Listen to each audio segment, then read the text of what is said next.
नमस्कार। आज निरंजना की कहानी। वर्तमान समय में हम जिसे गया तीर्थ, बोध गया के नाम से जानते हैं, पितरों के तीर्थ के नाम से जानते हैं, यहीं पर बहने वाली सदा नीरा, जिसे फल्गु नदी के नाम से जाना जाता है, पुरातन काल में इसका नाम निरंजना था। बिहार प्रांत के मगध क्षेत्र में स्थित इस उर्वेला तीर्थ, इस गया का प्राचीन नाम है उर्वेला। इस प्राचीन उर्वेला तीर्थ की यह निरंजना नदी पहले सदा नीरा थी।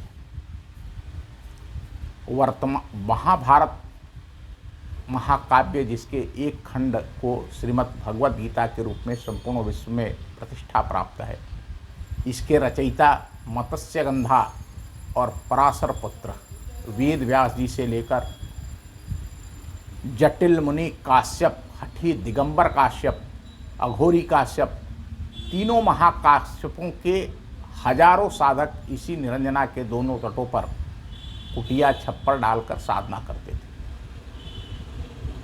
यह निरंजना फल्गु नदी ही इनकी पालक थी, क्योंकि इस पठारी जंगल में 12 महीने जल केवल निरंजना नदी में ही मिलता था।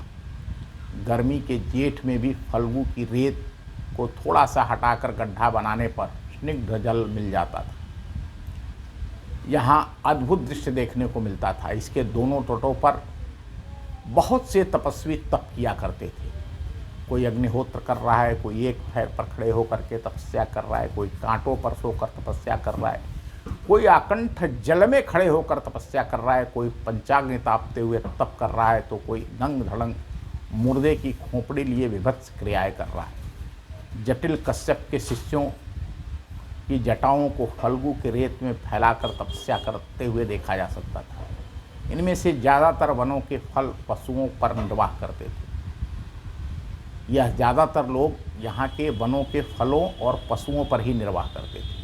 कुछ मठों के पास प्रचुर कृषि भूमि थी, जिनमें खेती कर अन्न पैदा किया जाता था। सबसे अधिक भूमि वेद व्यास जी के पास, मठ के पास थी, जिसमें ज़्यादातर उन्होंने गृहस्थों को बटाई पर दे रखा था।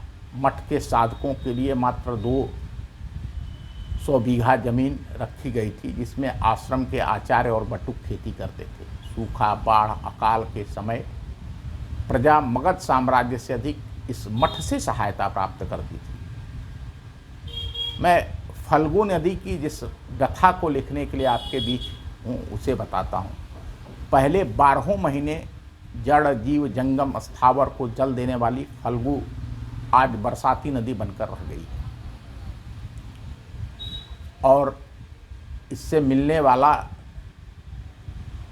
जल बहुत, यद्यपि तथागत गौतम बुद्ध को बुद्धत्व प्राप्त कराने वाली इस भूमि पर अब गंगा का जल ले जा करके वर्तमान भारत सरकार और बिहार सरकार ने इसके जल को बचाया है। हालांकि जेसीबी मशीनों से इसके खनिज बालू का खूब शोषण किया गया। इस विष्णुपद मंदिर में भारत और विदेशों से भी सनातन संस्कृति के अनुयायी अपने पितरों का पिंडदान करने आते हैं। इस नदी में नगर का गंदा नाला आकर गिर रहा था। फल्गु ने मुझे अपना शमशान घाट भी दिखाया, जहाँ मुख्य प्राप्ति के लिए लोग परिजनों का अंतिम संस्कार करते हैं। बिखरे पड़े बांस कपड़े।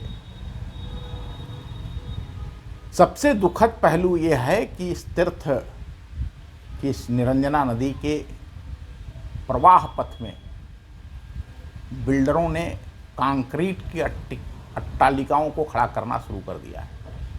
बिहार सरकार और गया के जिला प्रशासन, निकाय प्रशासन के अधिकारियों को ये बात ध्यान देनी चाहिए।